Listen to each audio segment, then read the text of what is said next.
Hi, Jamie Davis from The Nursing Show here at ANIA 2015 here in Philadelphia. We're talking nursing informatics, and I'm very excited to have Michelle Troseth here. Gave a fantastic keynote talk this morning to the entire organization. People were laughing, people were clapping. It was a lot of fun. So we'll talk a little bit about that, what you talked about, and we'll talk a little bit about some other topics. But first off, I want to ask you what I always ask nurses when I have them on the show, and that is, tell us a little bit about your nursing background. Well, the first thing I always tell people I got into nursing because of divine intervention, because I was pulled out of a class in high school by a guidance counselor that said, we have a great program for high school students in nursing, we want to get you in it. And the first words out of my mouth were, I don't want to be a nurse. But fortunately, I took heed of his advice. I got into the hospital at that time where mostly nurses practiced, and I fell in love with what nurses do. I thought they were the most intelligent, caring people I was ever been around, and I was encouraged to go on and get my bachelor's right away, which I did, and ended up working in critical care for a number of years. So you're now an executive as a nurse and in the business world, and that's exciting because you get to have changed so many different ways. You said in the talk that you didn't really see yourself, you would never have seen yourself being where you are today. I get a lot of questions from student nurses and young nurses about how they should choose their specialty or choose their career direction, and really sometimes those opportunities, we can't see them coming ahead of time. Right, we need to just be open to them. You talked a little bit about that in your talk, so why don't you share with us what your thoughts are on choosing a direction for your career and profession? Well, I think it's really important that nurses are open. Like, you don't limit yourself or even what you can or cannot imagine about what you're doing.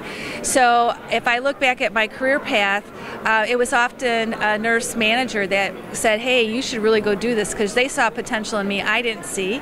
And I always tell people to pay attention to what resonates with you, what you're passionate about, and that is a sign that you need to follow, rather than trying to make yourself fit in a box that may not be right for you. And sometimes you might have to wait. It may not come, like I talked about that today too, about timing.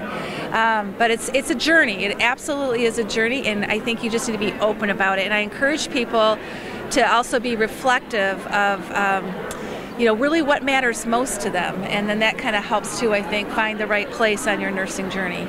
There's so many opportunities for nurses now. Like you said, nurses were primarily in the hospital years ago, but now we find nurses in corporate positions as executives. We find nurses in leadership roles in many different organizations. What do you think the future holds for the nursing profession?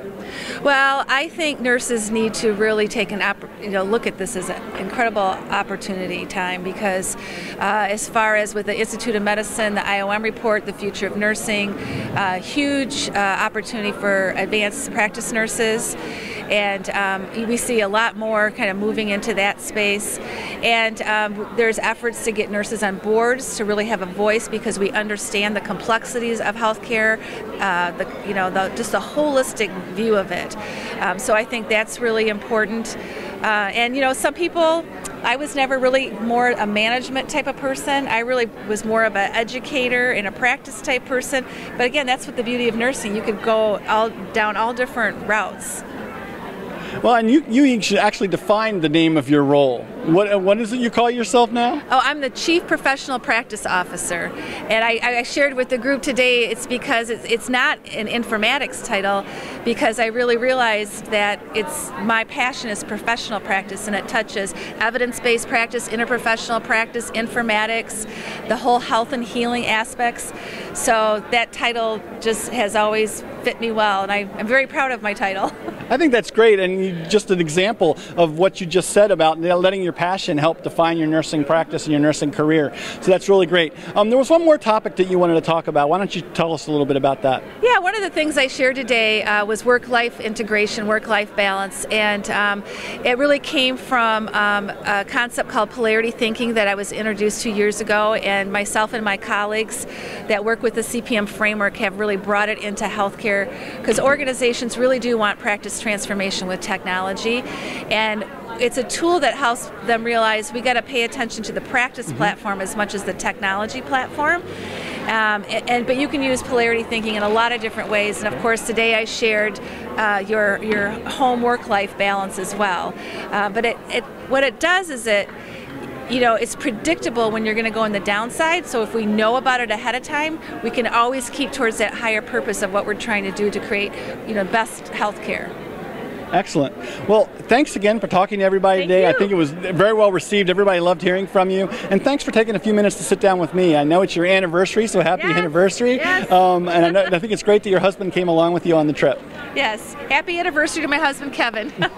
We're going to go have fun in Philadelphia now. Excellent. Well, I want to thank all of you for checking out this segment here from ANIA 2015. Remember to find all the segments here on the channel you're watching right now or over at NursingShow.com.